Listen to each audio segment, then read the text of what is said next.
Basahin po natin ang teksto natin na makikita po sa Santiago.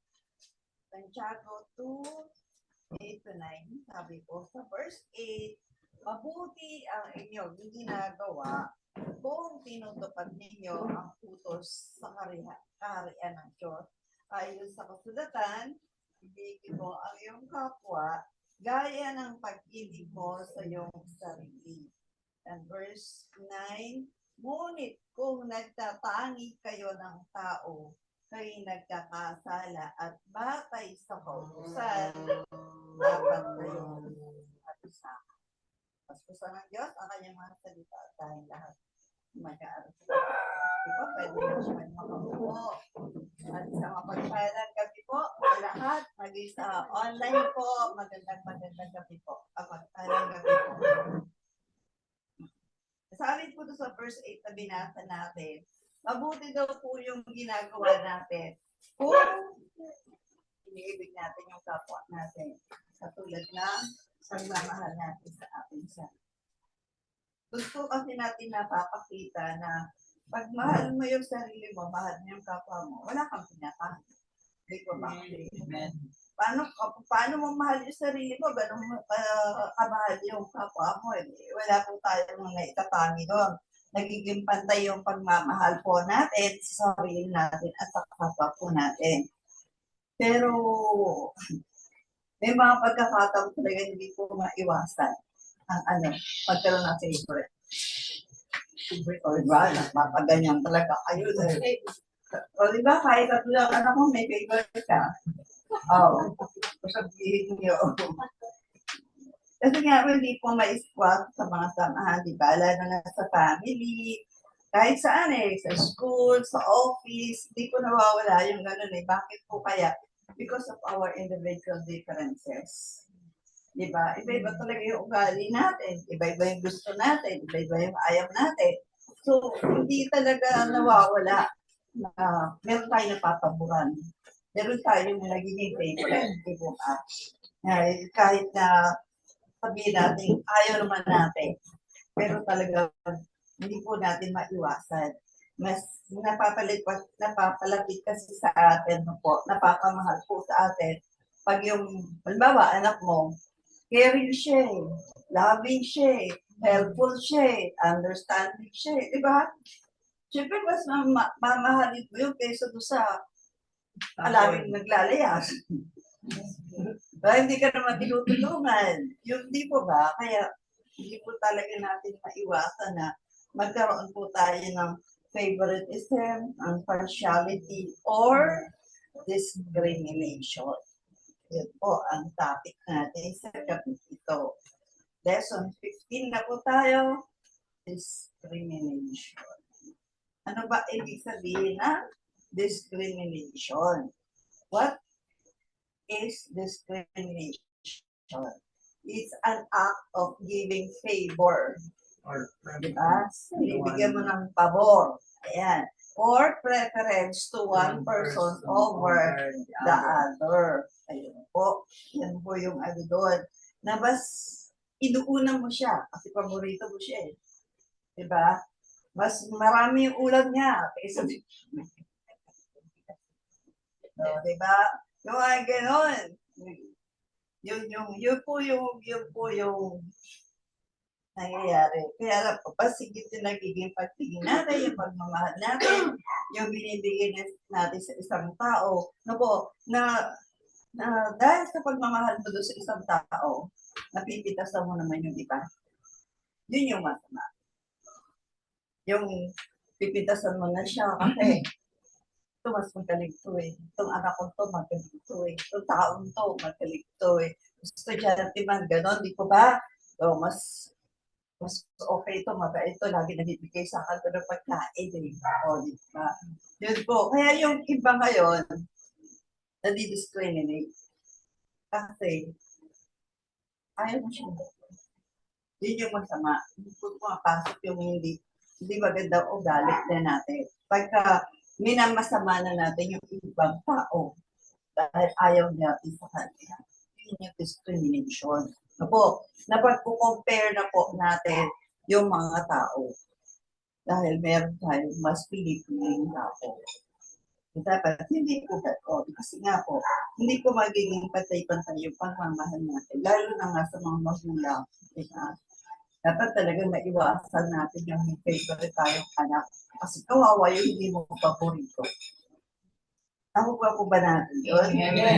Katulad din na sabi natin sa ibang samahan, hindi lang naman sa family, kundi sa ibang samahan. Kahit sa church, nangyayari po yan, di ba? Kaya, sama-sama lang yung magkakagroup o grupo yun ang nangyayari. So, meron po, sama-sama yung meron tayo na e-echapera. Yun po yun. Nadi-discriminate natin based on gender. Diba? So, pag medyo malambot yung lalaki, ayaw ng mga tatay yun. Diba? Kita nila na, ay, hindi dapat ganyan. No? O kaya naman, pagdating sa babae, pag boys naman, hindi po talaga matanggap ng magulang pagkama. May kakaibang kilos o kung may kapansanan, pag hindi marunong sa klase, di ba?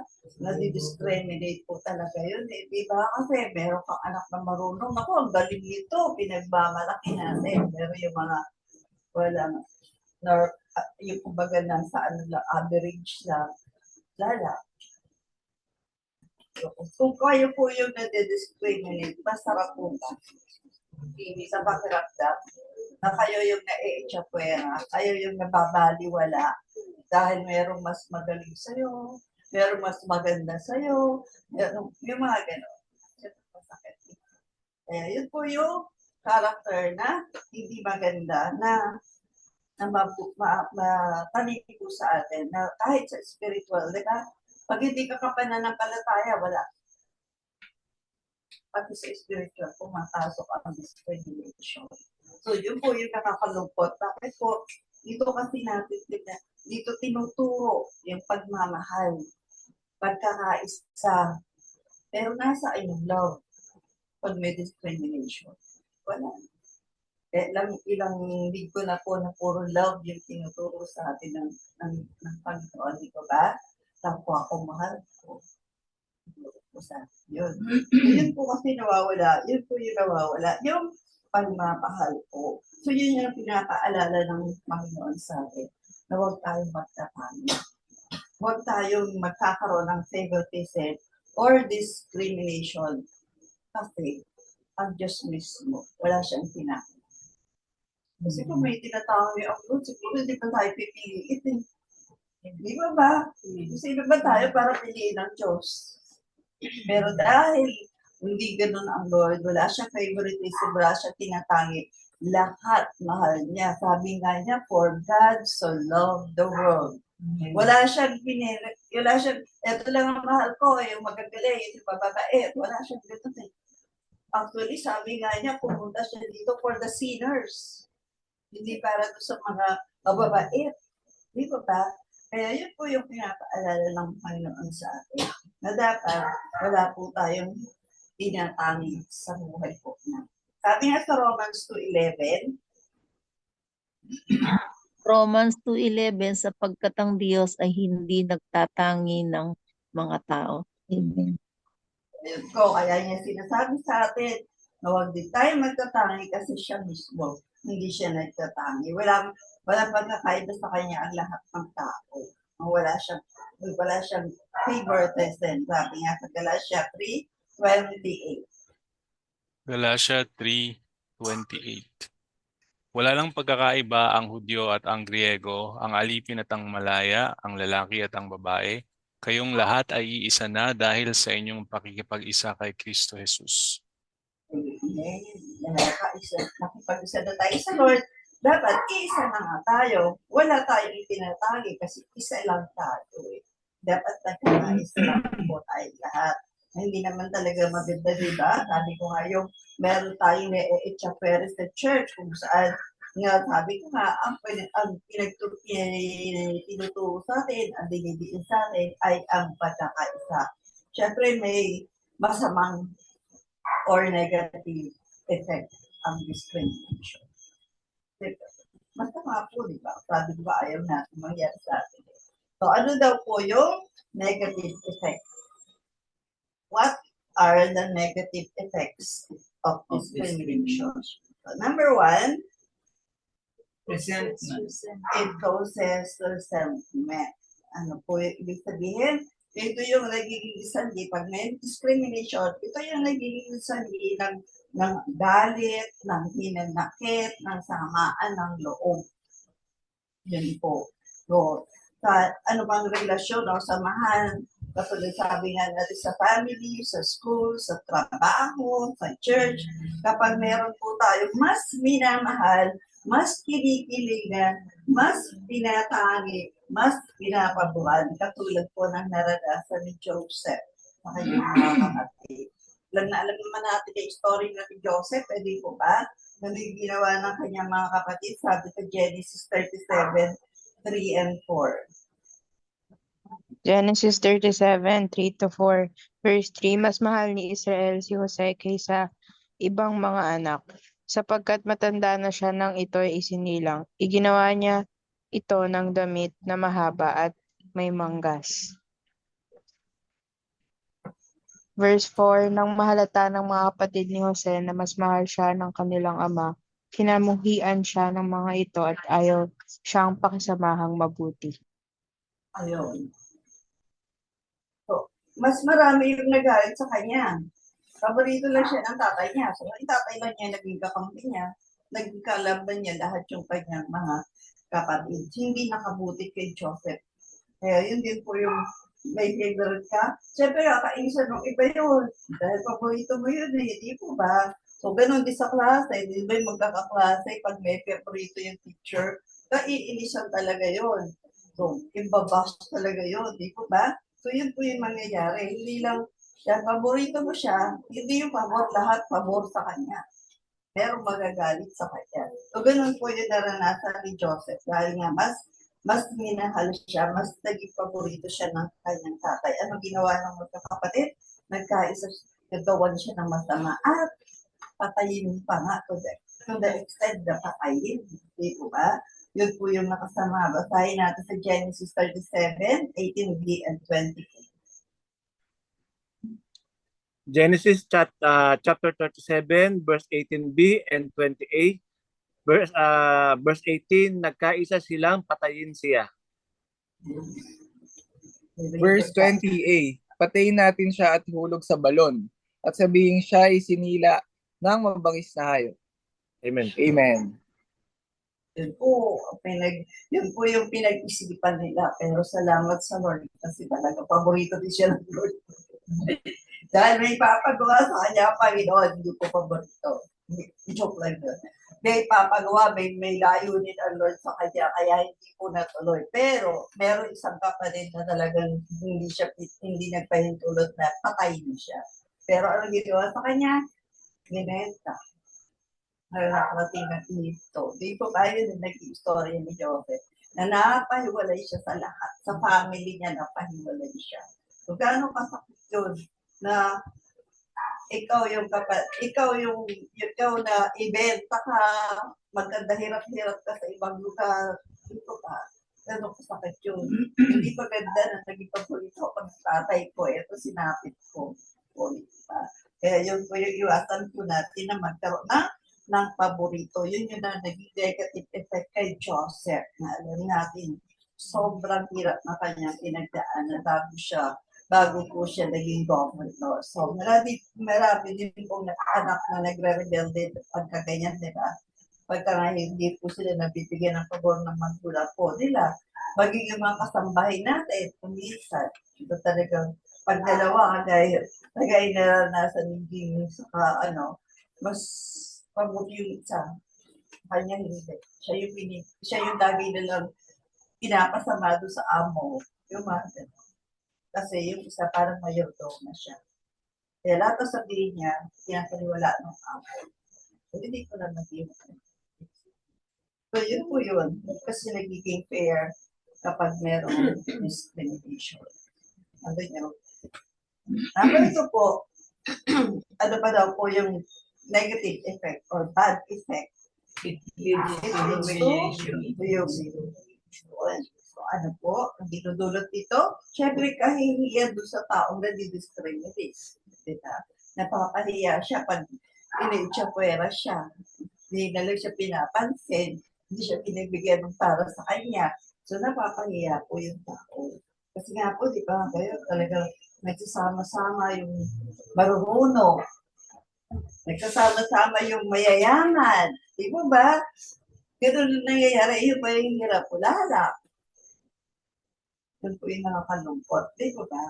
Kaya hindi po tayo gano'n na pagtrato, lalo na pag nasa church po tayo. Huwag po natin maliitin yung mga mahihirap na kapag hindi marunong, hindi nakapagtapos, di ba? Maraming basher. Hindi matanggap kung saan po. Yun eh. Kaya napapahiya po yung taong naiisa sa isang tabi. Isang tabi. Ako, sa mga gatherings, pagtitipon, kapag may dumarating na tipong mayaman, naku, may mga pantodo ala-alahan. Gandang damit, branded na bag, saan pa uupuin? Sa mga ihahatid pa yun. Pero kung wala kang gustusin, walang papansin sa'yo eh, maghanap ka ng upuan mo. Totoo hindi. Ang gayari hindi. Diba? Asak kaya rin siyang mahirap ka na nga, wala pang papansin sa'yo. Di po ba? Di ba naman kasalanan naging mahirap eh. Kaya po, tayo yung lumagay sa shoes nila. Kaya huwag po natin gawin. Kaya tinuturo sa atin ng Panginoon to, ang maging pantay lang po. Yung tingin po natin sa tao. Kay mayaman, kay mahirap, dahil mga ushers, diba? At pakita po natin na everyone is welcome. Kapag hindi po nila danasin yung kahit makahihiyan. Mag-church ka pa, mapapahiya ka lang. Huwag ka mag-church. Amen. Amen. Kaya sabi sa Santiago 2, totoo po. Santiago 2, verse 2 to 4, kung may pumasok sa inyong kapulungan na isang lalaking may mga singsing na ginto at nakadamit ng magara, at dumating din doon ang isang mahirap na puro sulsi ang damit. Verse 3, at inaasikaso ninyong mabuti ang nakadamit ng magara at sinabi sa kanya, dito kayo umupo. At sinabi naman ninyo sa mahirap, tumayo ka na lang dyan o kaya'y sasahig ka na lang umupo. Yes. Verse 4, nagtatangi na kayo at pumahatol ng mali. So, yun po. Diba? Sa Bible mismo. Yeah. Pag nagkatangi tayo, hinahatulan na natin sila. Kaya marami po yung ganun ang senaryo kasi nga wala na yung love sa kapwa eh. Ako, lalo na sa ibang private hospitals, di ba? Grabe yung pag wala kang pera, wala kang pang deposit, kahit emergency ka na, hindi ka tatanggapin. Yes. Ito ba, ganun na nangyayari. Kaya nakakalungkot po pagka gato. Wala kang pera, dahil na. Kaya po, mag-ipon po tayo. Mag-ipon po tayo. Huwag po tayo puro gastos kasi kawawa po tayo. Diba? Yun din yung social status eh. Na pag mayaman, nasa exclusive subdivisions. Pag mahirap, nasa squat, nasa slum areas. Kaya kita-kita mo yung diferensya. Na may pagtatangi po. Hindi kasi sila pwede pumasok sa subdivision. Hindi sila pwede panirahan doon kasi mahirap lang sila. So yun po yun. Masakit sa kalooban ng nadi-discriminate. Kaya yun po yung alisin natin kung may ganyan tayong character. And number 3, it can lead to rambling. Yeah, syempre, may rumble. Pagka ganyan po, may awayan, may kaguluhan, di ba? Kapag may tinatangi tayo, kung may pinapaboran tayo, kasi may pinapabayaan tayo. Diba? Meron tayo iniitsapwera, sabi ko nga kanina. Kahit sa early church po, kahit ganyan senaryo. Tignan po dahil sa Gawa 6:1. Gawa 6:1. Ng mga araw ng ito, nang dumarami ang bilang ng mga alagad, nagreklamo ang mga Helenista laban sa mga Hebreo sapagkat ang kanilang mga babaeng balo ay napapabayaan sa pang-araw-araw na pamamahagi. Yun po. Yung mga mahirap, yung mga balo, napakatayaan. Kung baga sa atin, ako, wala silang ayuda. Hindi na may ayuda, nakakakuha ng ayuda. Yung mayayaman pa. Di po ba? Yung mahirap, hirap na, madaling araw pa rin, nakapila na, pero pagdating na oras, walang makuha. Nakakatupot. Di po ba yung gano'n? Sobrang discrimination. Kaya maraming nagbuto, maraming naghihirap. Bakit po yung mayayaman bansa, sama-sama na hindi man lang natutulungan yung mahihirap na bansa. Kaya ang dami mga malnourished na mga bata, di ba? Kasi napapakayaan. Hindi man lang, mayayaman na sila, ano man lang padala ko para dyan sa mga mahihirap na bansa. Kasi hindi ka naman nangyayari na hindi po sila nabibigyan ng tulong ng mga may kakayaan. Kaya tayo po, ngayon pala pinapaalala na, may bidlove po tayo sa December. Amen. Meron ba? Ilan ba nag-amen? Amen. Di ba? Ayan. Hindi yun po talaga po, kailangan lahat po tayo. Di ba? Din sa atin, ang makikita natin, maraming natutulog sa sidewalks. Saka ito. Di ba? Walang magkapatulog. Walang nagka-okay. Yun po yung walang nagkapagdaw na ano bang tulong sa gobyerno. Posible naman din nila nakikita yung mga nasa babalita. Hindi ko pa. Pero wala po. Ayun. Kaya hindi po yung mga halos walang pinag-aralan o mababa lang yung pinag-aralan, hindi natagap sa mga trabaho. Yung mga ex-convict na kahit gusto nila magbago, hindi matanggap. So, ano gagawin? Rumble. Rumble na lang. Manggulo na lang ulit. Total, tanay na sila sa kulungan eh. Kaya yung ibang nasa kulungan, mas ayaw nilang lumabas. Mas gusto pa nila sa loob, libre pagkain. Di ba ba? Libre tirahan. Kaya pag lumabas sila, maghahanap buhay sila, ako walang gusto tumanggap sa kanila. Kasi may records sila. Ganun po kasama ang sitwasyon natin ngayon. Kaya anytime, pwedeng dumating ang loob. Yun po yun. Nakakasama ng loob. Kaya marami nagpuprotesta dahil nga sa mga hindi po tamang pamamaraan. Laging may discrimination na nangyayari. Kasi nga po, as the last days na tayo, ang tao, lovers of themselves. Wala na sila pakialam sa mga kapitbahay nila or kung minsan talagang sa kasambahay nila. Dito ba? Kung sino lang yung gusto nilang bigyan, nabibigyan nila. O sino paborito nila, yun lang yung bibigyan nila. So yun po, yung minamahal lang nila yung gusto nila mahalin. Pinapaboran yung gusto paboran. Yun po. Which is labag sa utos.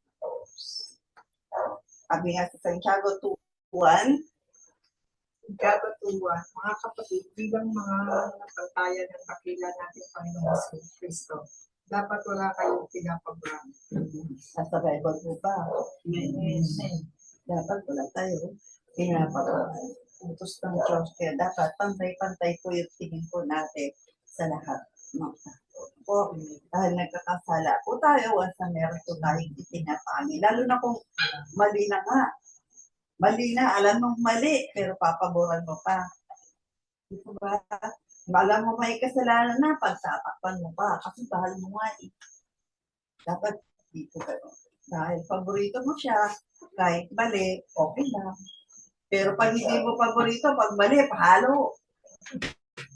Parusa. O di po ba? Grabe yung gano'n. Kaya, tuloy po natin ilagay sa isipan po natin po yung commandment ng Lord na love one another. Pagmahal natin ang isa't isa, walang favoritism. Kasi mahal mo lahat. Ayun ang utos ng Lord, di ba ba? Love one another. Not to have favorites or discrimination. So, yun po kasi yung nagkakos na division among us. At yun din yung nagiging dahilan na ma-disobey natin ang Lord. Kasi utos niya, pagbahala, huwag magtatangi eh. Eh kung nagtangi ka, na-disobey mo na siya. Sabi nga sa Malakias 2:8-9, Malakias 2:8-9, verse 8, subalit lumihis kayo sa daang matuwid at marami ang nabulid sa kasamaan dahil sa inyong katuruan. Sinira ninyo ang aking kasunduan kay Levi, sabi ni Yahweh na makapangyarihan sa lahat. Verse 9. Kaya hayaan ko kamuhian at kumakin kayo ng mga tao sapagkat hindi ninyo sinusunod ang aking kalooban at hindi pantay-pantay ang inyong pakikitungo sa mga tao kapag sila'y tinuturuan ninyo. talagang mula pa noon, meron na po talaga na hindi nakakasunod sa kalooban ng Diyos dahil na hindi pantay-pantay ang pakikitungo sa tao. Kaya yun po yung hinahabilin po sa atin ng Panginoon. Dahil pag ganun po tayo, ang sabi ng Lord, kamumuhitan niya tayo. Ito po yung pinapaalala po sa atin ng Panginoon. Sabi sa English, so I have made you despised and humiliated in the eyes of all the people. Sabi niya, for you have not obeyed me, but have shown favoritism in the way you carry out my instruction. Sumusunod nga tayo sa ibang utos ng Lord, pero meron naman tayong favorite. Wala pa din yun. Hindi pa rin po natin na nasunod ang lahat. Kaya sabi na Lord, ipakapahiya ko rin kayo. Dahil pinapahiya nyo yung discriminate nyo. At yun ang ibigagawin sa atin ng Lord, we will reap the consequences if we sow and practice discrimination. Anilig din po natin. Sino? Kanino? Sa Diyos. Yung Diyos basta bakit? Kasi yung Diyos yung magpaparusa. Di ba sabi niya sa text natin, parulo sa kanya eh. Yung mga nag-discriminate. So, syempre, lahat po tayo, ayaw natin yung mapahiya tayo, ayaw natin na tumanggap ng consequences ng magmumula sa Panginoon. Di po ba? Ayaw natin na ma-itsapera tayo ng Lord. Yun yung masakit doon eh. Pag ang Lord ang nag-itsapera po sa atin, di ba? Kaya ano po dapat? Do not show partiality, favoritism, and discrimination. Alisin po natin. O, paano natin maaalis yung discrimination sa atin? How to show impartiality? Ano daw?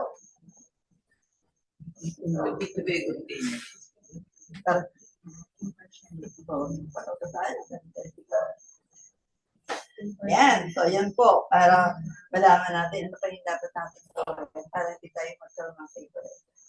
Para hindi tayo magiging partial sa pakikitungo natin sa kapwa natin. Balik po tayo sa isang para turuan ulit tayo ng Panginoon. Oh. Amen. Pinagpala po ba tayo ng Lord? Amen.